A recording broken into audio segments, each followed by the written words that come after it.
Hello everyone and welcome again to my How To Education channel.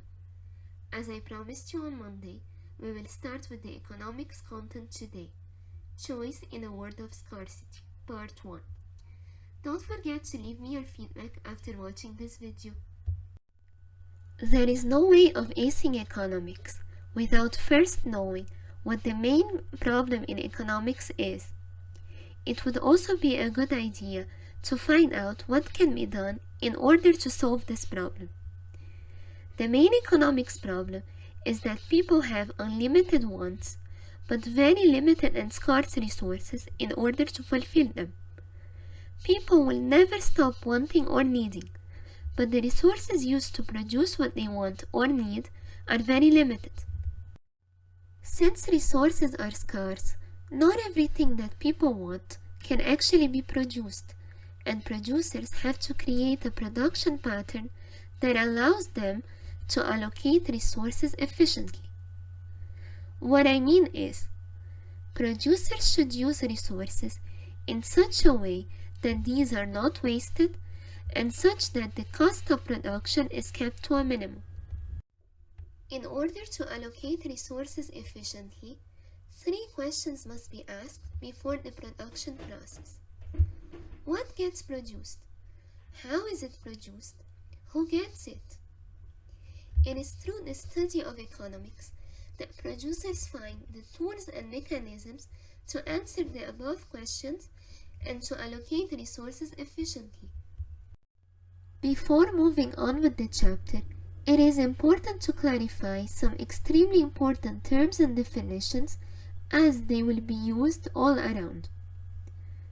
Capital. Let us think about the machinery of a factory.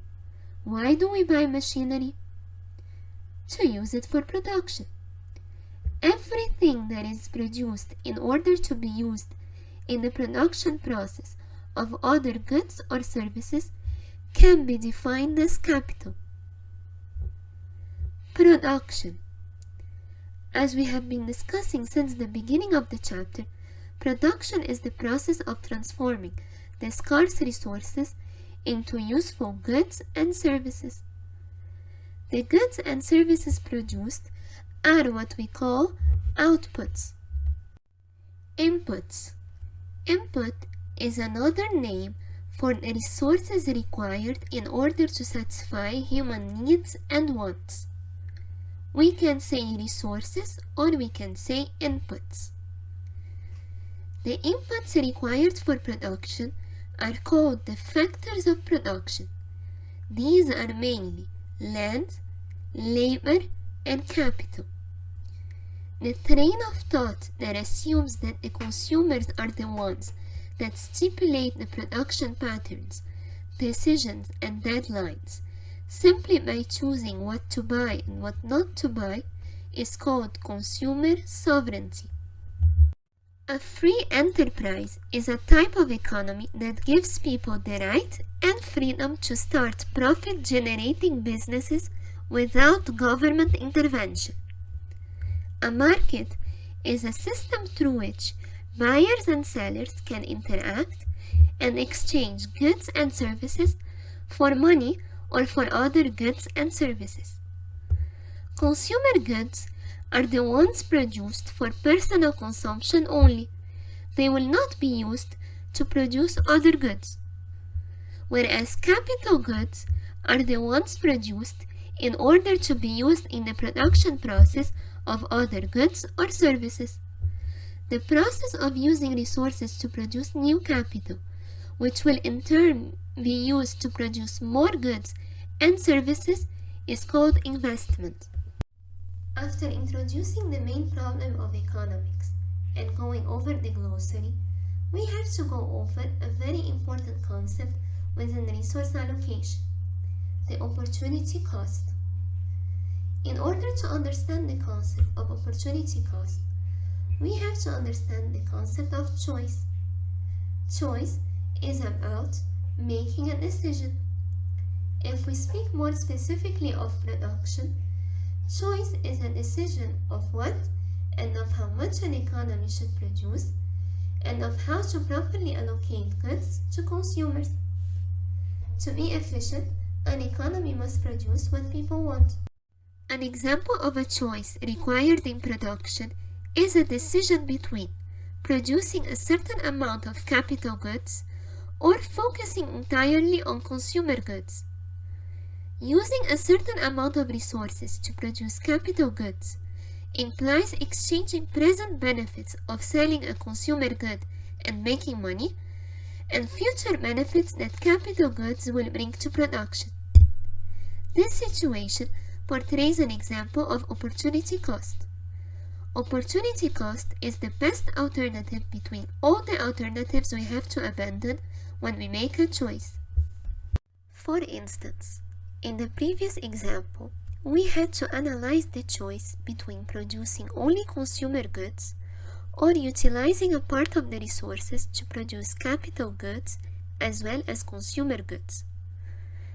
If producers choose to dedicate themselves to only producing consumer goods, the alternative that they had to abandon is the production of certain capital goods, which would bring future benefits to production.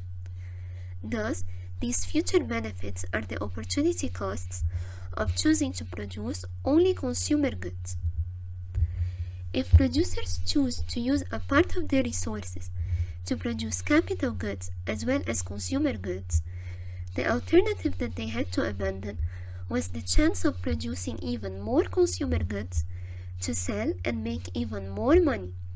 Thus, the number of consumer goods that could have been produced and the amount of profit that could have been made are the opportunity costs of choosing to produce some capital goods. The best way to visualize what the opportunity costs for each decision are is through the use of a production possibility frontier. The production possibility frontier, abbreviated as PPF, is a graph that shows the combinations of goods and services that can be produced using the available resources and what the producer should abandon in case he or she changes the production pattern. Let us take a look at an example of a PPF graph on the next slide.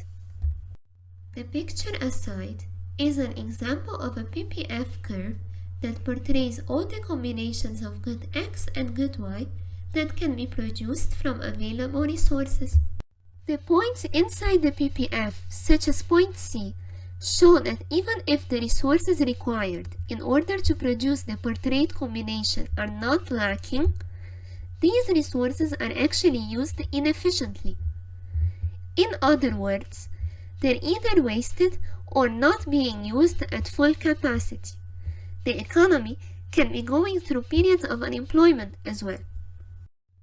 The points outside the PPF, such as point D, show that the combination depicted cannot be attained due to lack of enough resources.